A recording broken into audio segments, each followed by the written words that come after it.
Hi, I'm Mary. Today we're going to talk about cellaring wine. It's a question that I get asked quite often is how do I store my wine? Now, look, the first thing that we probably need to talk about is that wine is actually a natural substance and it's changing all the time. It's evolving in this glass as I hold it here, and if you've got wine at home, it's evolving in the bottle as well.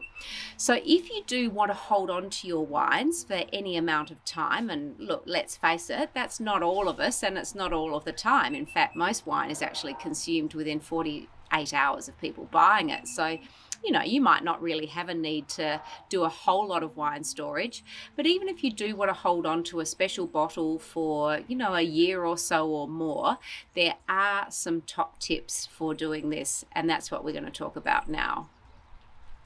So one of the first things to remember about wine is that it is constantly changing, and because it's a natural product, it's quite a sensitive little pooch. It doesn't like a lot of variation. So wine is sensitive to temperature, it's sensitive to light, it's sensitive to fluctuations. So now you can start to sort of probably imagine where we're going to take this conversation. It's about trying to manage all of those sorts of variables to keep your wine happy. Now, the reason that cellars are such a great idea is that if you think about the idea of a cellar underground, it's close to the earth, and being close to the earth maintains regular temperatures and it keeps things pretty consistent. So let's face it and let's get real. Most of us will go off wine tasting at a winery or something, or go to the bottle shop and we'll come home with a box of wine. So you need somewhere to put this wine if you're going to hold on to some of those bottles. Here are some ideas of what works and what doesn't work. You want to try and find a spot where there's not a whole lot of heat, okay? So try and keep your wine away from the edges of your house. A really great thing to look out for if you have a dog is on a hot day, where does your dog go? And you'll find that they tend to find the coolest place in your house to go and have a rest. I often find that they will end up on the laundry floor because it's usually tiled and it's often a cooler part of the house. So look out for where your dog is hanging out, but here's some things to follow. Stay away from the edges of the house, and obviously stay away from anything that gets naturally hot. So it might kind of make sense when you get home to dump your box of wine on top of where your oven shelf might be.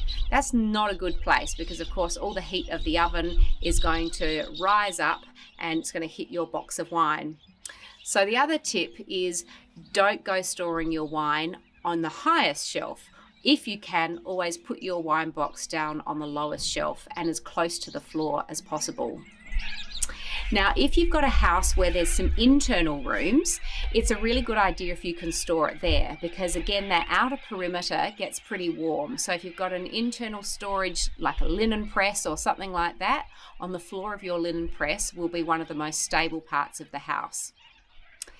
Wine, as I said, can be quite a fussy little character, so think also about the fact that wine doesn't like being shaken around too much. It's fine to move it once it's in the glass and you're about to have a sip, but for the rest of the time you don't want to be agitating it. So places that have got a lot of vibration, like around washing machines and tumble dryers, it might be kind of make sense to you from a storage point of view to just shove the wine box on top of a tumble dryer, but it's going to agitate the wine and be shaking it. And if you're going to be holding on to it for any time, wine doesn't really like that. So keep it somewhere where there's little movement. The other thing that wine's not really fond of is too much light. And that's why you might notice that wine bottles are often in darker glass. The reason for that amber glass or dark green glass is to try and keep as much of the light out. Sometimes though, if it's something like a Riesling or a Rosé, it might be in clear glass. So you want to try and keep the light out of your wine also, which is why you don't maybe go and plonk it on the windowsill. So again, darker little corners and under, close to the floor, under the stairs, that kind of thing, they make a lot of sense. So insulated zones work really well for wine. That's kind of why going and dumping boxes of wine in the garden shed, and I have seen that, believe me, many times. And have I been a culprit for that? Maybe not, but I've definitely seen it. Garden sheds are great because it's where you've got some excess space, but the bad thing about them is that they're usually made of a bit of tin, and so insulation is really terrible on them. So don't go putting your wine in the garden shed. Something that would work well is like an old chest freezer, because it's already insulated. So if you've got an old chest freezer that you can use as some storage space, that's a good hack for having a wine fridge. But all in all, I think you've probably got the gist of it now. Keep it away from light, keep it away from temperature fluctuations, keep it somewhere cool and close to the ground. Use the internal part of the house, steer away from the hot edges, and you'll definitely get more years for your wine to age gracefully than if you have it sitting out in places where it's roaring with heat or fluctuating in temperature. Cheers.